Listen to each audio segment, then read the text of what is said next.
Ever wonder why we relate and connect to stories around us? Welcome to the DNA Podcast, a show where we discuss books, movies, and entertainment that help us understand who we really are. I'm Dakota. And I'm Annabella. Let's dive into our DNA. Another day, another podcast. This is going to be a very deep one. Oh, yeah. Yeah, this was a good one. I just think that you and I were into, like, the last two books that we did were definitely, like, more lighthearted. So it allowed us to be, I don't want to say not as deep, because I still think we got deep. But this one, like, literally, I felt like got into the psychology of why, you know? Yeah. Well, to be fair, this is the first nonfiction book that we're reading and talking about. So it's based on a very real thing that was very highly emotional, whereas the other ones were like fiction. So it's like, oh, it's just a story, hee hee. And this is like an actual story of somebody's long and horrific journey and what it says about our meaning of life. So once again, starting off really strong and heavy with a great topic. I mean, would it be the DNA podcast if it was anything other than? That's very true. Very true. So that being said, welcome everybody to another episode of the DNA Podcast. Thank you for listening and continuing to listen and support us. Yeah, definitely. And I think that the more we keep going, the deeper our conversations are going to get. So if you're expecting us to finally start arriving at answers, we will not be. I mean, that being said, we don't ever find the answers. But we're still on the search, and I think that kind of naturally leads into the book that we are going to be talking about today, which is Man's Search for Meaning by Viktor Frankl. This was recommended to me by my fiance, Alec. He had read this, I think, twice. It's short, but my God, is there a lot to be said in such a short little book. Like, literally so much so that sometimes I would literally have to reread paragraphs just to unpack all that just happened. And I was just like, okay, let me read that again. Yeah, seriously. I was telling Anna this before we got on the Zoom call to record, that I was like, yeah, I tried to like organize my thoughts because there were so many quotes that I want to talk about, and they all relate to like a certain topic that I really want to, discuss. That thing was still 3 pages long. So like, I tried to cut it down. I really couldn't. So yeah, I aggressively aggressively. Yeah, because you don't want to lose the meaning either. It's right. Like, how do you, yeah. But like this one chunk, that's just one whole paragraph. Like, I can't, I just, yeah. So I tried.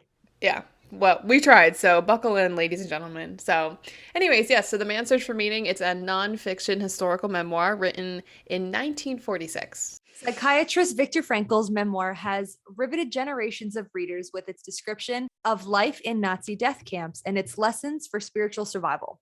Based on his own experience and the stories of his patients, Frankl argues that we cannot avoid suffering, but we can choose how to cope with it, find meaning in it, and move forward with a renewed purpose. At the heart of his theory, known as logotherapy, is a conviction that the primary human drive is not pleasure, but the pursuit of what we find meaningful. Man's Search for Meaning has become one of the most influential books in America, and it continues to inspire us all to find significance in the very act of living.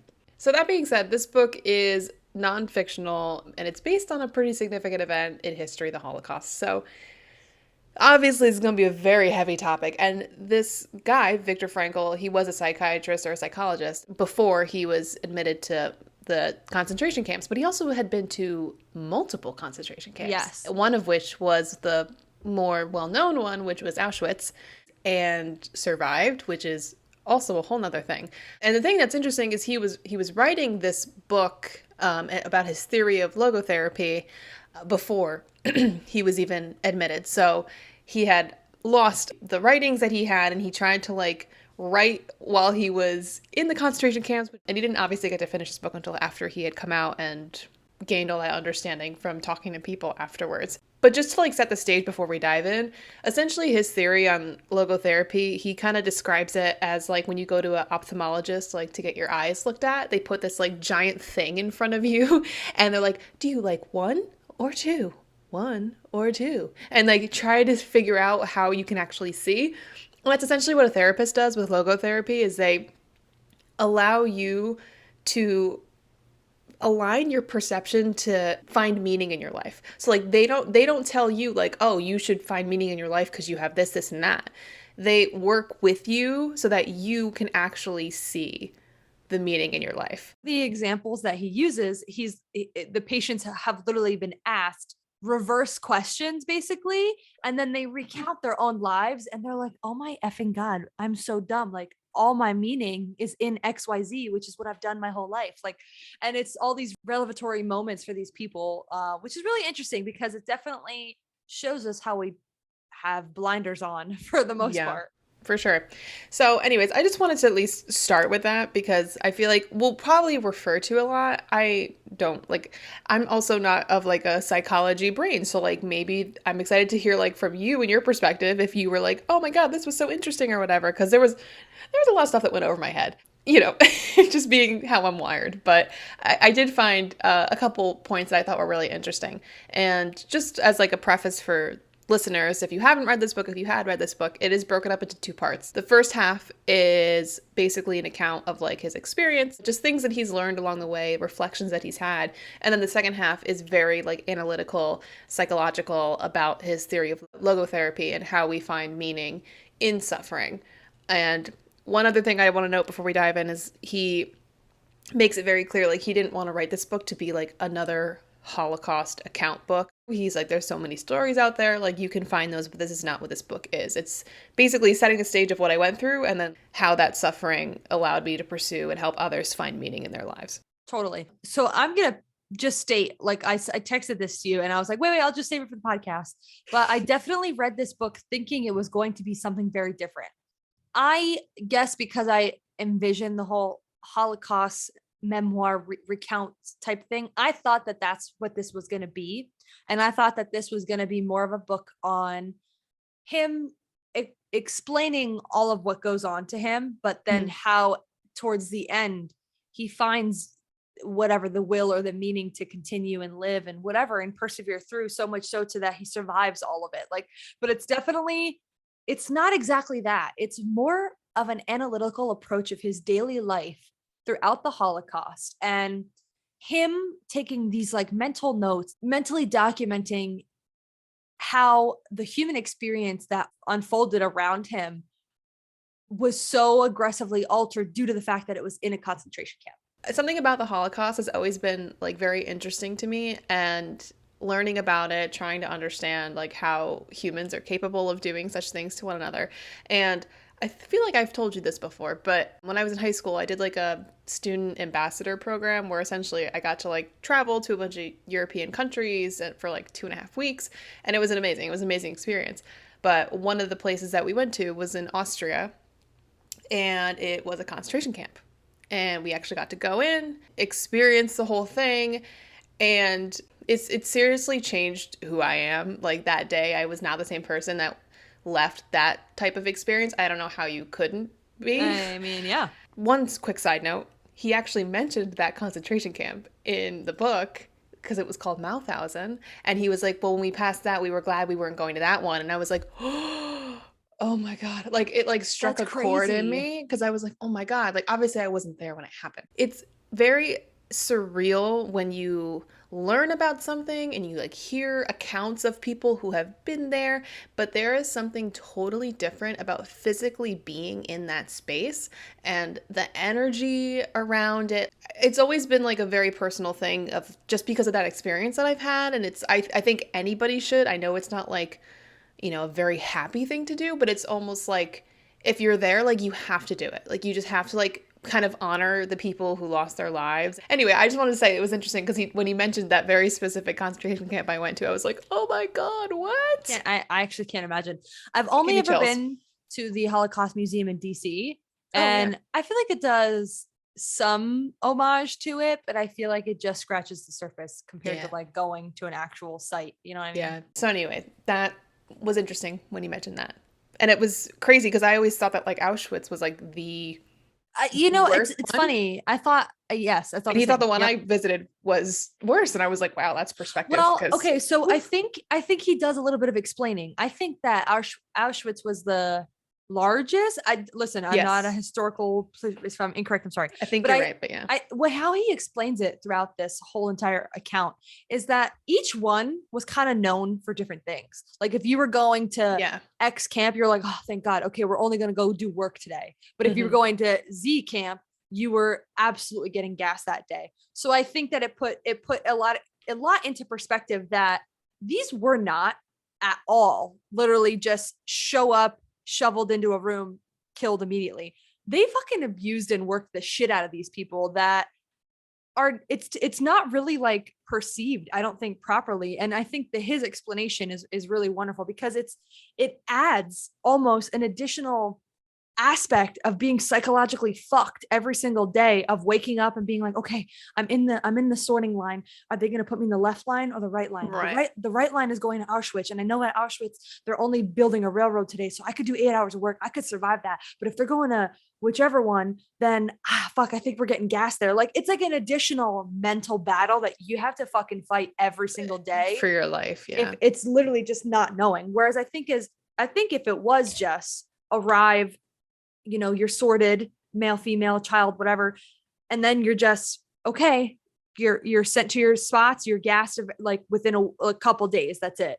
Like Mhm. I'm not saying that it would have made the entire situation better, because thank God we have people that have survived and have whatever, but I'm just saying I can't imagine the additional emotional distress you have to go through on a daily basis to not only know that you're there, but then Yeah. know that you have this minute aspect of reprieve that could happen if you get to go to a camp that is just one that's building a railroad or digging trenches or whatever it might be. Right. Doing labor. And also, I just have to say that one, Viktor Frankl is probably one of the most good human beings. Like, it takes a very special type of person to have this kind of perspective and outlook on a situation like this. And two, an incredibly insanely lucky person, because Oh my he gosh. he accounts for all the times that like he should have died. Like he Yeah. should have been gone or whatever, or he made choices that like weren't good in that moment. And for some miraculous reason, like it was okay and he was spared. And that didn't just happen once. That happened like No. countless times over and Yeah. over and over again. And like thinking about how much that does to a person and to still have a relatively positive look Right. aside from that, I just think it takes a very special type of person to feel that way. And the biggest thing that he talks about is how there's like purposefulness in suffering. Unnecessary suffering, that's not great.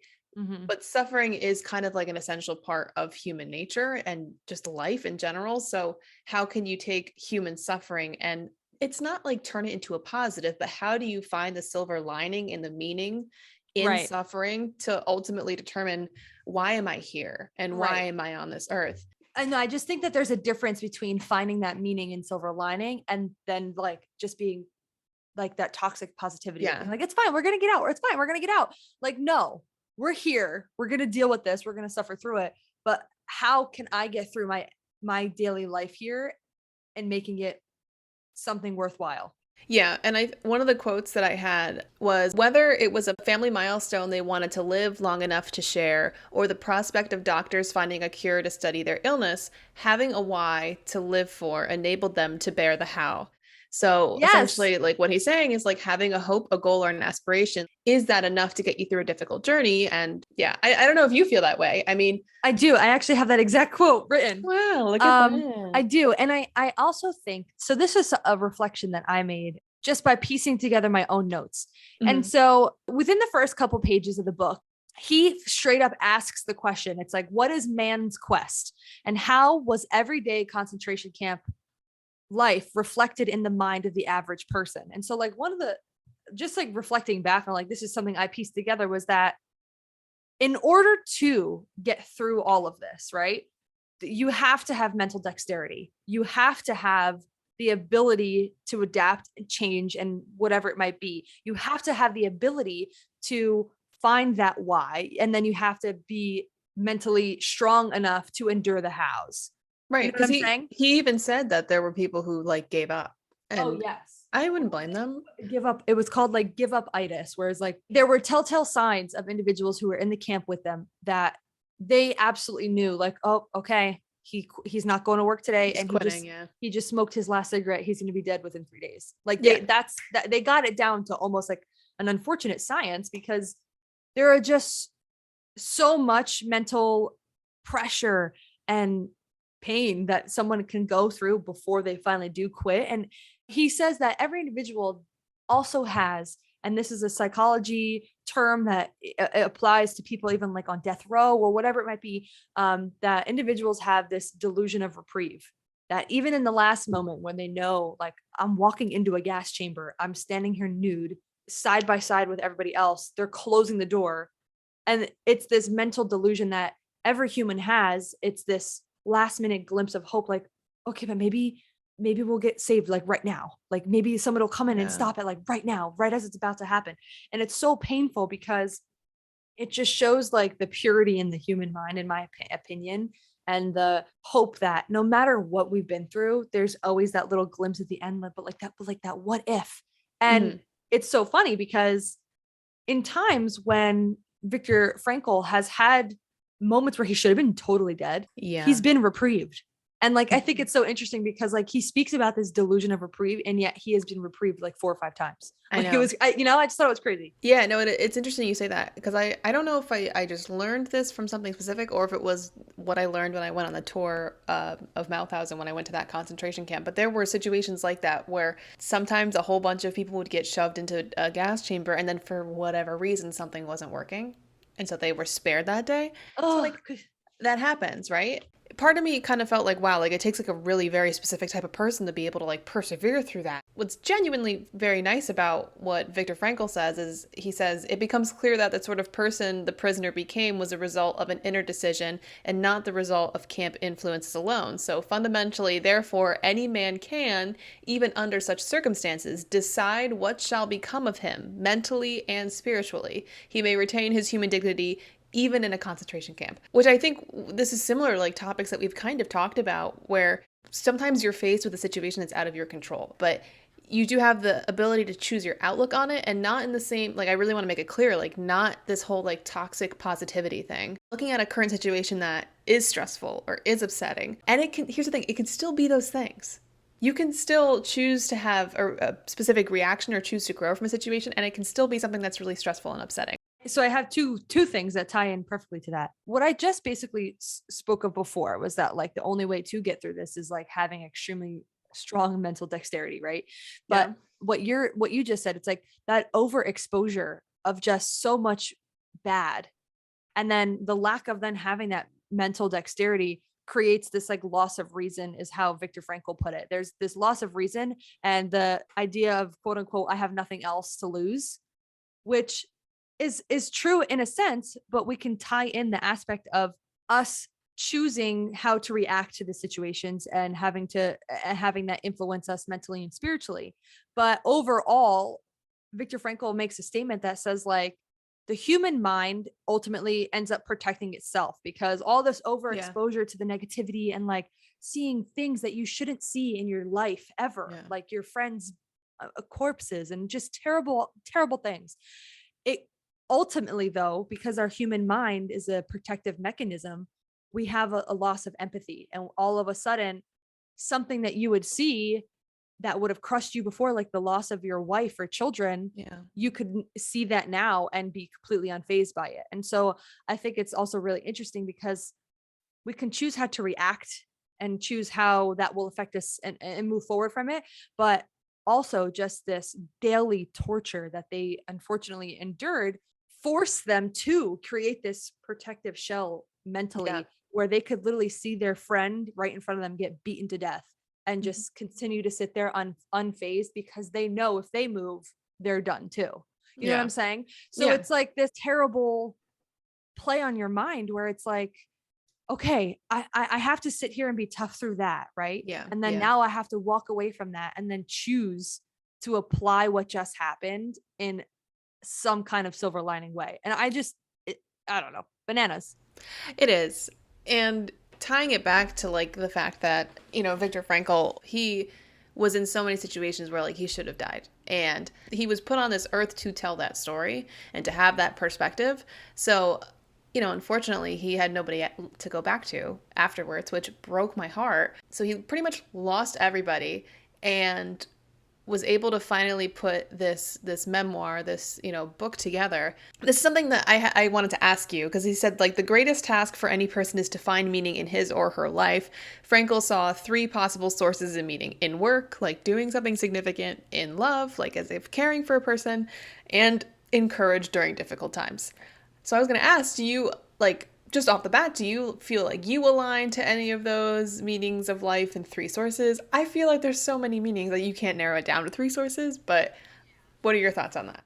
I think probably the one thing that really just resonates with me is like I work through like, what are my necessities? Unfortunately, like, not to sound like I don't need a job with money, but like I could lose my job tomorrow and be fine. I could lose my career tomorrow and be fine. But if I lost my family and my loved ones and feeling loved and all of that, like that's every human's different though. Like some Yeah. people, you know what I'm saying? Like, don't get me wrong, my career and all those things are totally important, Yeah, but for it sure. would definitely be like the having love in my family and all that. I agree. I feel like mine has obviously shifted a lot, but I used to be very like career driven and very so much like, oh, I need to tell stories to the world and blah blah blah blah blah, and it's gonna like consume my whole life. And then like you meet somebody and then like 5 years go by and you're like, oh, my priorities have changed.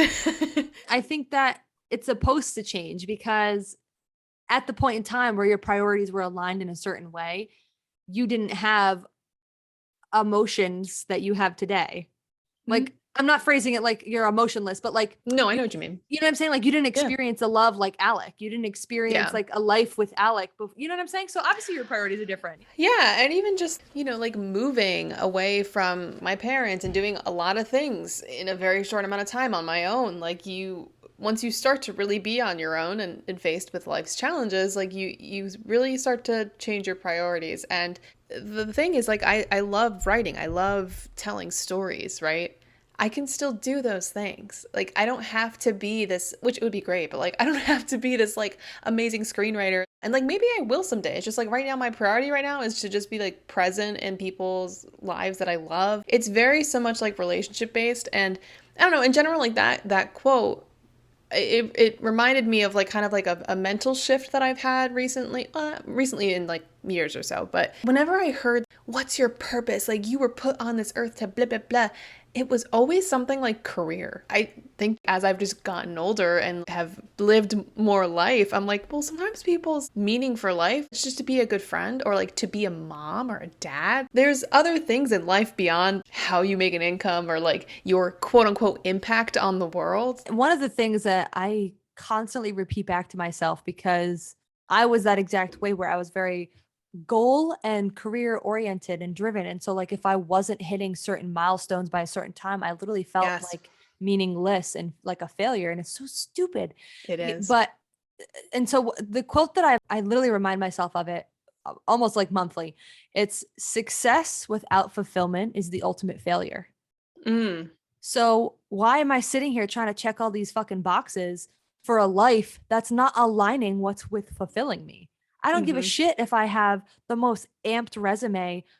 If I'm come home at night to an empty home that's miserable and not what I envisioned my life to be with, you know what I'm saying? Like, Yeah. that's the biggest failure because I've achieved all the things, but I've lacked all of the fulfillment. What Yeah. true success is being able to achieve all the things in a way that fulfills you. Yeah. And this ties into like a topic I really wanted to talk about, which I didn't expect to really get out of this book, but there's a lot of things that he talks about that actually connect to American culture's view on success. And Mm-hmm. there's one quote, it's a little bit long, so bear with me, but he says, to the European, it is a characteristic of the American culture that again and again one is commanded in order to be happy. But happiness cannot be pursued. It must ensue. One must have a reason to be happy, and once the reason is found, however, one becomes happy automatically. As we see, a human being is not one in pursuit of happiness, but rather in search of a reason to become happy. Last and but not least, although actualizing the potential meaning inherent and dormant in a given situation. So what you were just saying, I feel like is so typical of our culture to be like, well, you have to have everything.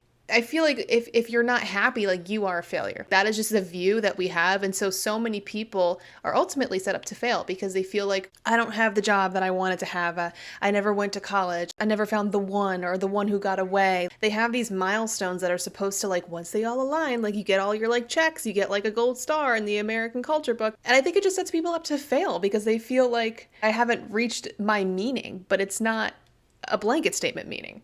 You know? I think he hits it on the head by saying, instead, we look for a reason to be happy. Innately, as a human, there's no quote unquote reason to be happy. Happiness is supposed to be felt. Happiness is supposed to be organic and supposed to be, you get out of bed and you see the sun shine and you feel your heart warm and you see, like, you know what I'm saying? You hear the birds chirp and you're just like, this is happiness. We've regimented the emotion of being happy too much.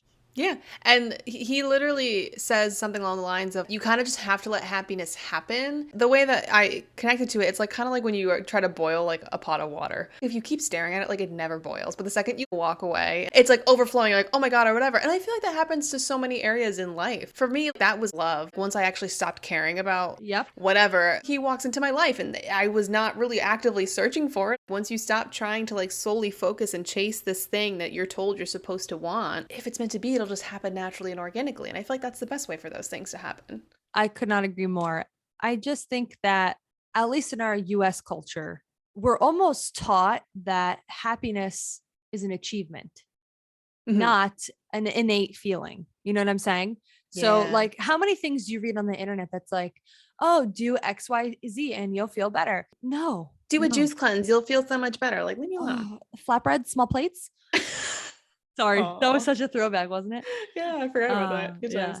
Yeah, but I totally agree. And he talks about how mental health in general, there has to be kind of like a certain degree of tension. And that I think oftentimes we see it as like we have to be perfectly balanced all the time. And we have to have everything at like an equilibrium or a tensionless state is how he puts it. But he says like what man actually needs is not a tensionless state, but rather the striving and struggling for a worthwhile goal or a freely chosen task. What he needs is not like the discharge of tension at any cost, but like call of potential meaning specifically to that person. In American culture, we just like constantly strive for balance. You know, you want the good finances, you want the perfect relationship, perfect body, social skills, whatever. But the strive to perfection is the very thing that like doesn't give us that peace and doesn't allow us to experience that. Once you get comfortable with the tension and realizing, and I struggle with this all the time, you just have to be comfortable with that tension because that's just life. My perspective and what this book has taught me is that humans are purpose driven. And so it ties into the tension of having purpose creates your why and creates the tension of having to endure the hows to get there. Right. And I think it's interesting because without the purpose creates the lack of meaning. So creates the existential crisis that everybody today is having. Then, you know what I'm saying? Like, I think it's a snowball effect where it's a healthy tension because without, and we've talked about this before so many times, it's the yin and yang. Without the push, there's no growth. Yeah. Because we would end up just being these bland, stagnant beings. Boring creatures. Right. I feel like it's very hard. Like for me, like I'm not a type of person who continuously and willingly puts myself in uncomfortable situations. There are some people out there who were like, I'm out of my comfort zone, let me dive in, whatever. I am not that kind of person whatsoever. Being comfortable with the uncomfortable, like I struggle with that all the time. 100%. Literally, I am known for being a control freak because if I can control things, I know the outcomes. Yeah, exactly. And if I know the outcomes, I feel safe and secure and all the things. And so it's just like, do I continuously sit here and control everything to feel safe and secure? Or do I let go, let life happen, see what comes my way and see what opportunities might flop in to allow me to grow? Do I take that chance? I have to mentally be able to endure that then, you know? Yeah. So, well, once again, we won't find the meaning because that's why it's called the man's search for meaning, because we are still searching. But the thing is so important is, and he stresses this multiple times, every single person's meaning like is individualistic. It's not you and I have the same meaning for living, and we shouldn't, right? And I think kind of connecting back to like the American culture thing, like I think the meaning of life is to provide for family or it's to be a good person or to whatever. And it's like, sure, it can be all those things, but it's not that for everybody. And I do and I feel like you feel the same, but like I do feel that like there are certain people who are put on this earth like for a reason. Oh, 100%. And sometimes it's not positive. Sometimes there are people who are just not very good people. They're very evil people out there, and they are to show us what not to be. And that's important too. So I don't know if you feel anything about that, but I do feel like every person has a purpose in that way, good or bad. I feel like I could get backlash for saying this, but this is just how I interpret this, right? So like let's break it down. Like let's think about these events in our history that have happened. The Holocaust, for example. Imagine our world that would have happened and what type of governmental things would have happened if the war never occurred, if the US never went it. Like think about all the things. If that one thing never happened, so many other things ripple effect would not have happened and we wouldn't be where we are today. Let's talk about the reverse side of it and the recognition and the growth that we have as a humanity today in our awareness.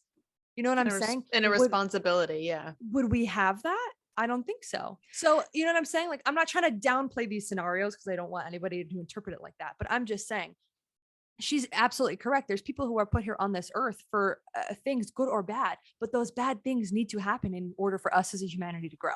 I think this is even like a philosophical thing, but like you wouldn't know what good is if everything was good. There would be no Correct. good or evil. So like it would just be. I think more specifically, like there are bad things that happen to people, good people, bad things that happen to bad people all the time. I think Viktor Frankl does tie into this. Like if you don't experience that suffering, like you can't really grow from it. And he does differentiate between like unnecessary suffering. So unnecessary suffering is not what he's going at, but it's hard to be in a very deep moment of suffering, whether it's like a loss. And it's really, really hard to see any purpose in that. And I think some people take the perspective of being like, well, life is meaningless. Like there's no meaning. Things just happen or whatever. And I think he even touches on that like later in the book. But I think there's no growth in that. Like it's just a dismissal of being like, well, things just happen and that's just how it is. Right. How can you use this suffering to transform a part of yourself and grow from it and actually make it something that is productive and actually fulfills you, which is crazy to think about, that suffering can fulfill you in a way, Yes. And I think it's really interesting because he has a quote where he says that the size of human suffering is relative because, and he uses the example of the gas chamber.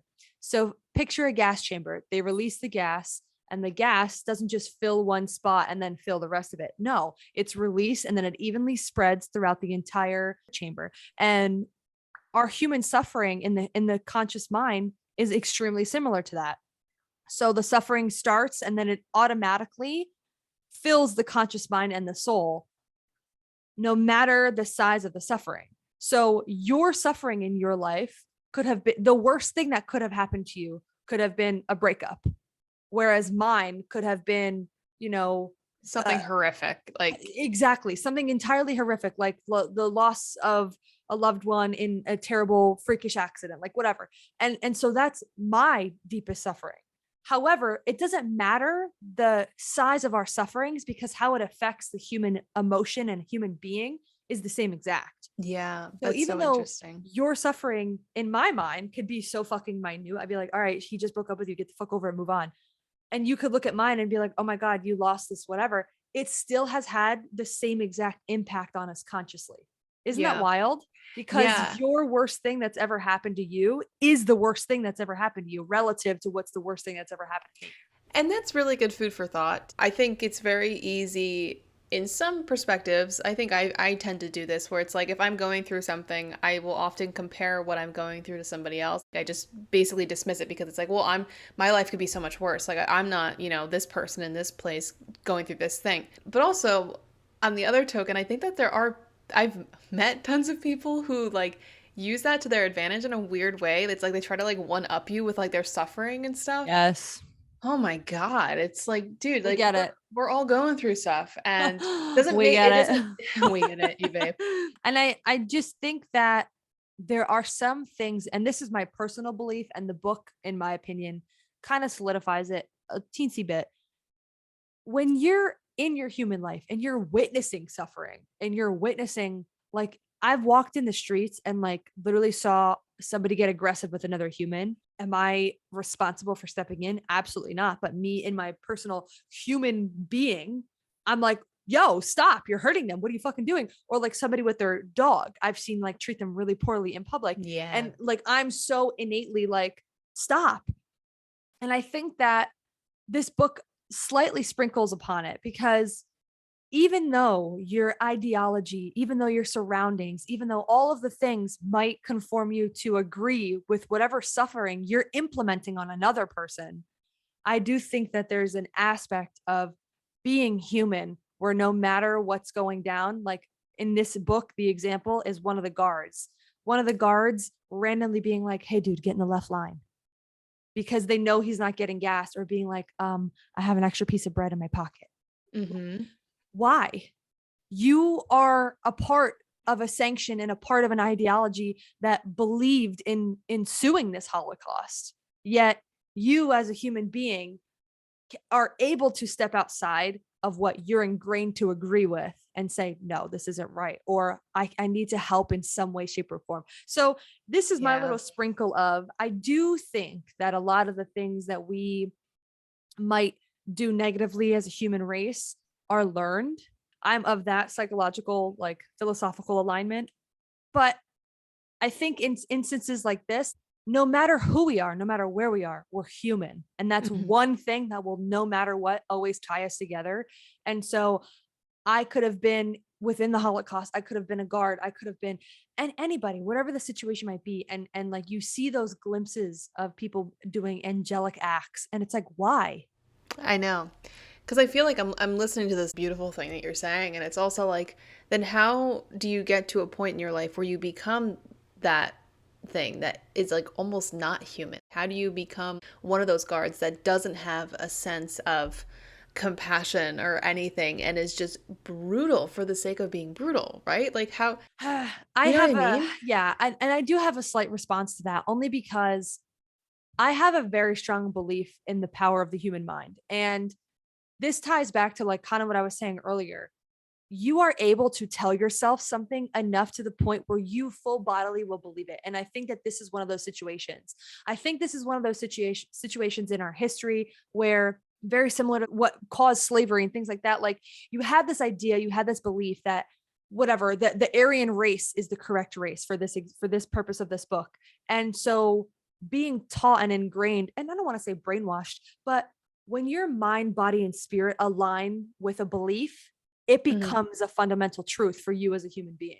Yeah. And so that's why these types of things have been able to go down in history, because when your mind, body, and spirit have this alignment and a belief in this, you have absolute blind obedience to whatever instructions you're being given, whatever leader is enforcing this type of thing and telling you to literally go kill thousands of people in an instant. That's Yeah. why. And it's unfortunate because our human mind is so powerful, but it's so dangerous at the same time, because Yeah. that's how things like this have happened. For people that are like the guard, that is like that sprinkle of heaven where they're like, hey, dude, don't go there. Or here's a piece of bread. Those individuals don't have all three of those alignments. Somewhere in there, it's There's not the yeah. mind, body, and spirit. One of those is disconnected. It might be the mind, it might be the body. And then, hey, the spirit's like, hey, this ain't right. Even if there's Conscience. right, even at 10%. And then it ties back to compassion is the key to morality, or what is it? What was it? It was essentially the same thing. It's like having compassion is that you're human and that you have Right. morality. So I have one last like bundle. They all kind of go together. Yeah. As humans, like there are a lot of psychologists have a belief of like our fundamental or a hierarchy of needs, right? And Viktor Frankl actually says that, not, he doesn't outwardly say that the hierarchical of needs isn't correct. However, he makes like these like blanket statements throughout when talking about going through all this suffering and stuff like that. And one of the things he says is humans' primary concern is self-protection and preservation, and that our fundamental need is human life. That's our fundamental need. Yes. Yes. Right? So Yeah. I don't know. I just thought that the example is interesting because think about it. And this kind of goes back to the Midnight Library, even this example of you're shown all your sufferings. You're Mhm. shown all your mistakes and your mess ups and whatever. And your fundamental need isn't just to, I don't know, get food on the table. No, no. Her fundamental need in that moment was life, because To be alive, yeah. she didn't like that. Okay, so like when she finally disconnected, when she finally was depressed and tried to commit suicide, like that fundamental need for her life wasn't there anymore, which ended up trying cause the demise of her life. Like, you know what I'm Yeah. saying? Yeah, yeah, So I yeah. think it's just interesting. I think that we as humans place additional need on things that actually aren't needs. You know what I'm Yeah, saying? we Like, lose sight of what's actually really important. right.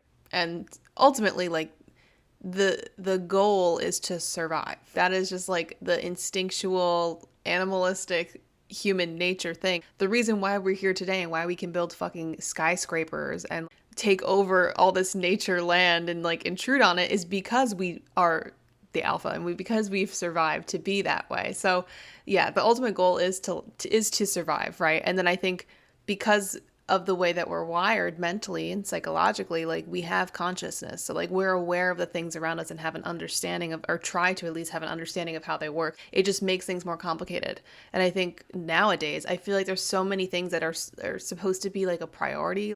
Your image, like how you come across, like who you are in the world, that to me seems like it's like the most thing that people want on the forefront. That needs to be the top concern. Right. And it's like, I'm just trying to see if I can afford a house someday. Like, I don't care what other people think of me. Like, what are you talking about? I think people's hierarchy of needs have shifted to be so, I guess, materialistic is the word. We've just become a very materialistic society that we forget that the main goal is to, like, be here, be present, and survive as a human being. Then from there, you can kind of move on from that. Where on that hierarchy of needs does love fall into I place? fucking knew you were going to ask that.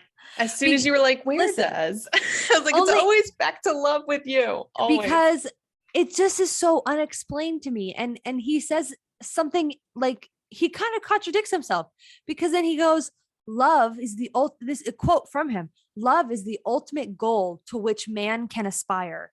The salvation of man is through love and in love, as man may have nothing but may still know bliss.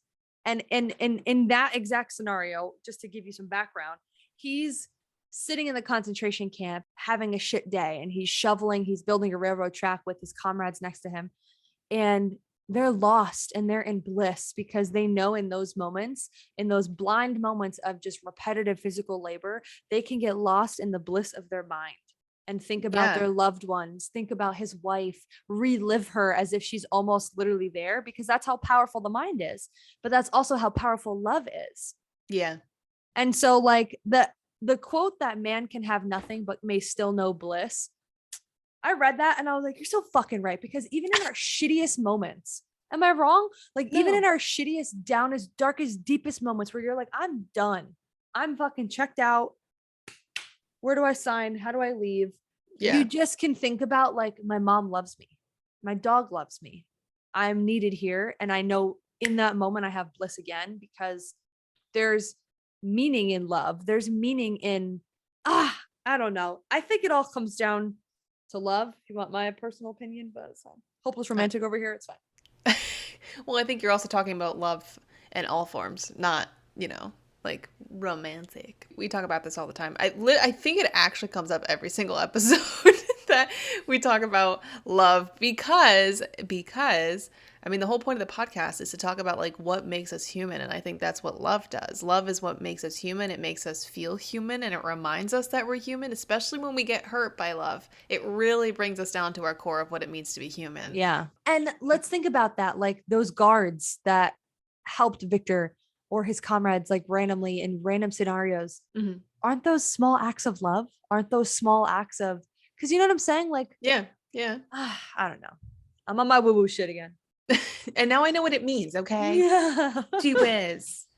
Oh my God. Well, there's one quote that I remember reading it and just like it resonated so deeply because it's like, okay, this book was written in like the 1940s and it has, if I feel like it applies so much to like what we're going through as a society right now, at least in the US. I can't speak for the rest of the world. But the quote is, "For the world is in a bad state, but everything will become still worse unless each of us does his best. Oh, 100%. Our world is absolutely insane right now. Like, financially, it's in the shitter. And aside from that, socially, we got a lot of work we got to do.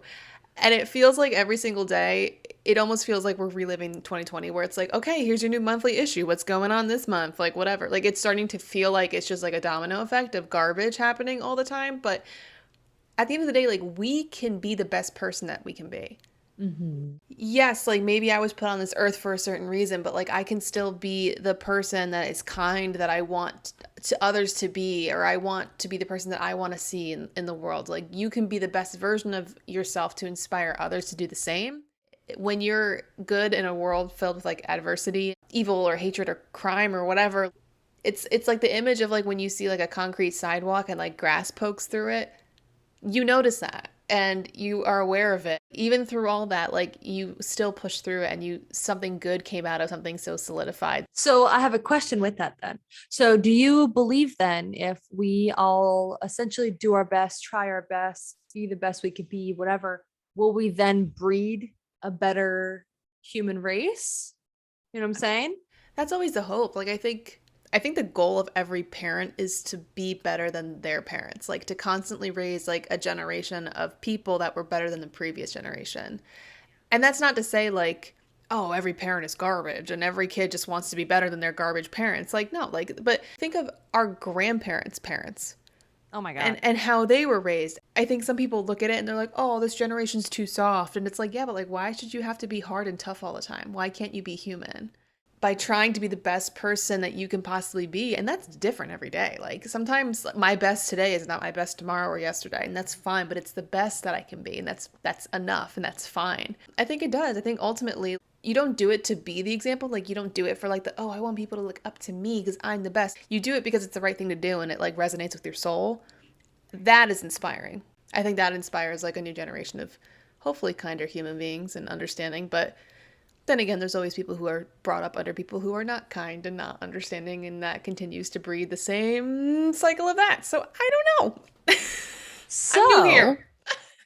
not that I have another last question from something Viktor Frankl said, Oh, but Victor. then do you believe then that the human being is influenced by his surroundings and that man is just ultimately an unconditional product of his environment?